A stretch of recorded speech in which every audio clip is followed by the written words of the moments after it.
இப்ப நான் கடைசா ஒரு அஹ், ஒரு இதுல நாங்க நிப்பாட்டணும் இடையில. ஏன்னா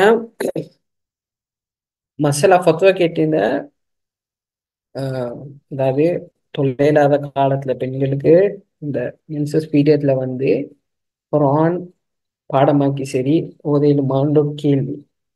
நான் அந்த ஃபுல் முழு சாப்டர் நான் நடத்துறேன்.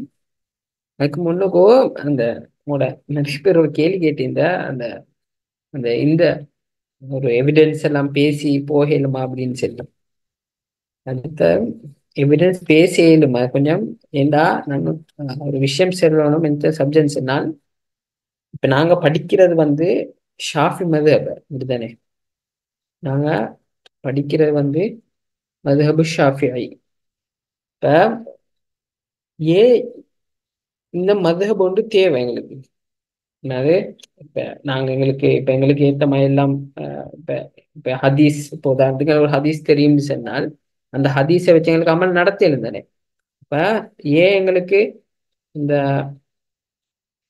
ஏன் எங்களுக்கு இந்த மதுஹப் ஒன்று தேவை. அப்ப குர்ஆன் ஹதீஸ் தானே எங்களுக்கு. அப்ப அந்த ஃபத்வா எல்லாம் சரியா இருக்கலுமே அப்படின்னு சொல்லிட்டு ஒரு ஒரு பிரச்சனை ஈக்கிறது. அப்ப இந்த மதுஹபுகள் ஒன்று உருவாகிறதுக்கான முக்கியமான காரணம் என்னன்னு சொன்னா ஆரம்ப காலத்துல வந்து அஹ், யாரும் வந்து என்ன செய்யலன்னு சொன்னா அந்த தனக்கு தேவையான பிரச்சனைய ரசூல்லாட்ட வந்து கேட்டு எடுத்து கொண்டு போனா அதுலதான் உருவாயிட்டு. அதுல அப்படித்தான் மார்க்கத்துடைய ஆரம்பங்கள் பல பிரச்சனைகள் அப்படி இப்படி காலம் கட்டமா ரசூல்ல இருந்து வர அப்படி ஒரு டேலண்ட் எல்லாம் கொடுத்தீங்க அவருக்கு.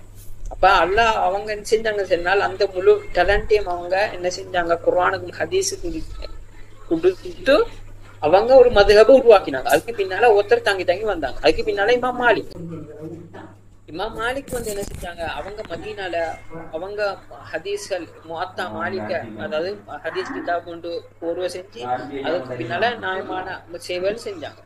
ஆனா இவங்கள்ட்ட இமாம் மாலிக்ல மாணவன் தான் இமாம் ஷாஃபிஈ. இப்ப இமாம் ஷாஃபி ரஹ்மத்துல்லாஹி அலைஹி அவங்களுடைய ஒரு சிறப்பு சொல்ற எப்படி சொன்னால் இப்ப முன்னுக்கு வந்த தானே இமாம் அபூ வந்து ஒரு ஃபகீஹ். அதாவது அவரும் நல்ல ஃபத்வால நல்ல டேலண்ட்.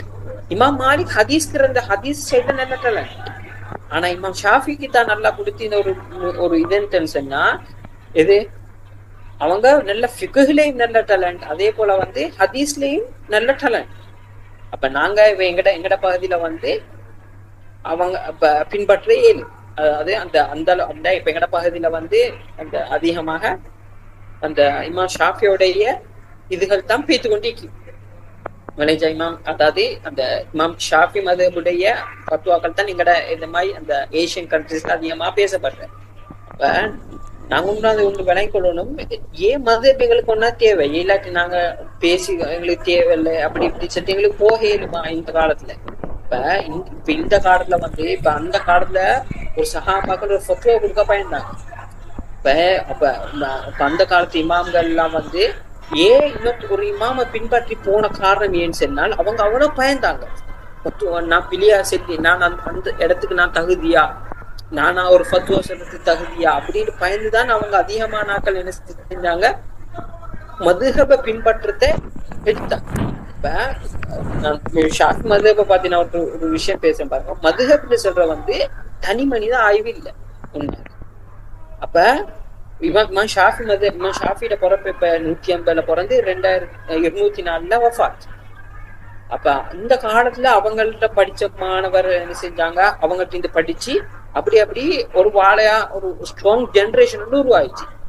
அப்ப பின்னால வந்த இமாம் அர்னூர்ல இமாம் நவவியும் இமாம் ராஃபியும் தான் எங்களோட மதுஹபுக்கு அதிகமாக சேவை செஞ்ச ஒரு இமாம்கள் 2 பேர்.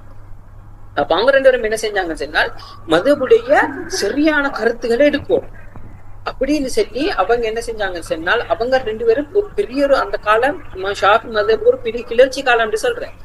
அவங்க ஒரு பெரிய தூணாக செய்யப்பட்டாங்க. அப்ப இமாம் ஷாஃபி அதாவது ஒரு ரூல்ஸ் எடுக்கிறதுக்கு முன்னால அதுக்கு ஃபர்ஸ்ட் பேஸ்மெண்ட் ஒன்று அமைப்பாங்க. அதுக்கு சொல்ற ஒரு சூழ் இது இப்படித்தான் ஒரு சட்டம் எடுக்கணும். அப்ப அந்த சட்டத்துக்கு ஏற்ப இமாம் மதுஹப் ஷாஃபி பெரிய ஒரு கோர்வை செய்யப்பட்டது. காலம் கொஞ்சமாக இருந்தாலும் அவங்க எழுதின கிதாபுகள் 40 வருஷம் வாழ்ந்தவங்க. ஆனா அவங்க செஞ்ச சேவைகள் 60 வருஷம் வாழ்ந்தாலும் செய்ய அவ்வளோ அல்ல அவங்களுக்கு கொடுத்த நேரத்துல பறக்காது. அப்ப இவங்க உருவாக்கி அப்ப இதுதான் நாங்க சொல்ற வந்து முதலாவது இமாம் ஷாஃபி மதுஹபுடைய சீர்திருத்தம் நடந்தது. அதுக்கு பின்னால என்ன செஞ்சு அது இது வந்ததுக்கு பின்னால 9ஆம் நூற்றாண்டுல இப்னு ஹஜர் ஹைத்தமி அப்படி அவங்கள போல முஹ்னி அப்படி முக்கிய கிட்டத்தட்ட நியாயமான உலமாக்கள் சேர்ந்து அப்படி ஒரு இந்த தர்ஜீஹ் செஞ்சாங்க. எந்த கருத்தை நாங்க எடுக்கிற அப்படி இப்படி எல்லாத்தையும் செஞ்சு அவங்க உருவாக்கி அவங்க ஒரு இது அந்த ஷாஃபி மதுஹப ஒழுங்கானல போர்வா அமைச்சாங்க. இப்ப இங்க 9ஆம் நூற்றாண்டுல சில ஃபத்வாக்களுக்கு இமாம் ஷாஃபி எழுதின ஃபத்வாக்களை வித்தியாசம். அதான் இங்க பிளஸ் பாயிண்ட். ஏன்டா மதுஹபுல சொல்ற வந்து ஒன்னும் தனிமணி ஆய்வு இல்லை. நாங்க விளங்கி கொண்டியதை எப்படின்னு சொன்னால் இந்த கதியமான கிளாஸ் தானே பேசுறேன். இமாம் ஷாஃபியை மட்டும் தான் பேசுறேன். அவங்களுக்கு தெரிய என்ன சப்ஜெக்ட்னா இமாம் ஷாஃபி அவங்க மூச்சா முடிக்க சொல்லிட்டாங்க. குர்ஆன் ஹதீஸுக்கு மாற்றமா ஏட கருத்து இருந்தா நீங்க ஏன் ஹதீஸுக்கு குர்ஆன் ஹதீஸை பின்பற்றுங்க. அப்ப அதே போலதான் ஒவ்வொரு மதுஹபுனா அடுத்து மதுஹபுல பேச டைம் இல்ல. ஷாஃபி மதுஹபுல பேச நேரம் சுருக்கமாயிட்டு நான் குயிக்கா சொல்லிட்டு போறேன். சில முக்கியமான பாயிண்ட்ஸ் மட்டும் ஏன் நாங்க இந்த மதுஹபை பின்பற்றோம். அப்ப இன்றைக்கு நாங்க யோசிக்கணும், இவ்வளவு ஒரு பெரிய ஒரு ஜமாத், அதாவது பெரிய ஒரு முயற்சிக்கு பின்னாலதான் இந்த மதுஹபுடைய உருவாங்க.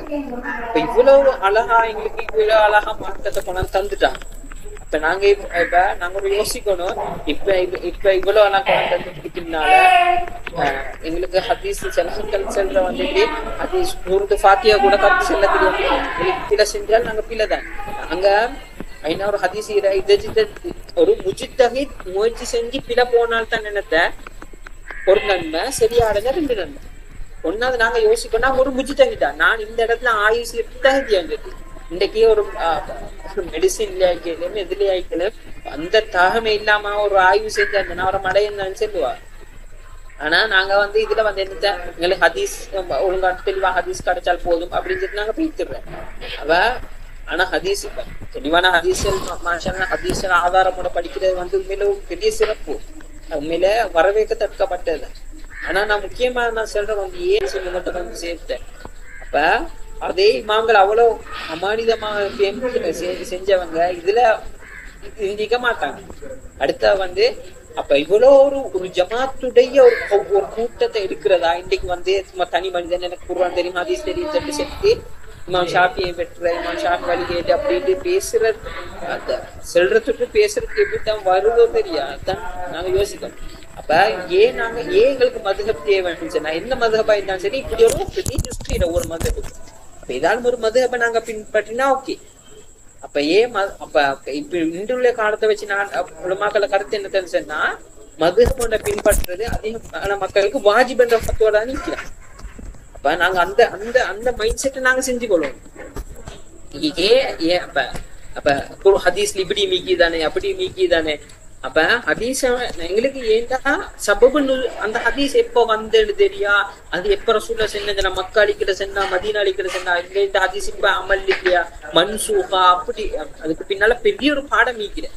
இப்ப அந்த ஒண்ணும் தெரியாம நாங்க பெக்ட ஹதீஸை பார்த்து பச்சோ எடுக்கிறேன்னு சொல்ற. அதான் அதுக்குதான் நான் மேலே இந்த கிதாபை நான் ஷேர் பண்ண பார்த்துட்டு நான் சும்மா விட்டா இதுதான். ஏன்னா இப்ப இதுல வந்து ஹதீஸுக்கு ஒவ்வொரு பாடம் மூலமாக பிரிச்சு அந்த பாடத்துக்கு அந்தந்த ஒவ்வொரு ஹதீஸும் பாருங்க, இந்த ஒரு தலைப்பை போட்டு அந்த ஹதீஸுக்கு பின்னாடி அந்த ஹதீஸை போட்டு அப்புறம் இன்னல் மாலா விஷயம் அப்படின்னு சொல்லிட்டு அழகா டிரான்ஸ்லேஷன் போட்டிக்குது. நான் இந்த கிதாபை நீ ஏன் நான் பேசாம நான் விட்டேன்னு சொன்னால் அதான் மெயின் காரணம்.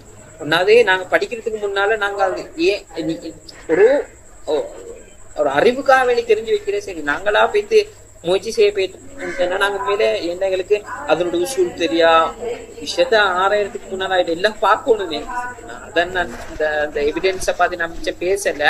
நான் என்றாலும் நான் ஷேர் பண்ணோன்றா சரி நான் ஷேர் பண்றேன். இதை இடக்கிட்ட நான் இந்த ஹதீஸ்ல நான் பேசுவேன். அதாவது 1-2 தெளிவாக வைக்கிற ஹதீஸ் எல்லாம் நான் காட்டுவேன். இந்த இடத்துல இருந்தாலும் இதை எடுத்துக்கிறேன். சரி அடுத்த வந்து நாங்க என்ன லாஸ்டா பார்த்தோம் என்னத்த ஆண்களுக்கு குளிப்பு கடமையான எப்படி பெண்களுக்கு குளிப்பு கடமையான சப்ஜெக்ட்ல ஆண்களுக்கு தொழுக, தவாப், மஸ்ஹுல் முஸ்ஹப். சரியா? குர்ஆன தொடைய மேலா, குர்ஆன சுமக்கே மேலா, அதே போல வந்து பள்ளியில ஈக்கே மேலா, குர்ஆன் ஓதே மேலா.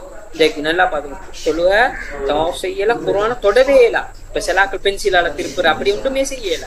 குர்ஆன தொட்டு வார எல்லாமே அதுல வரும்.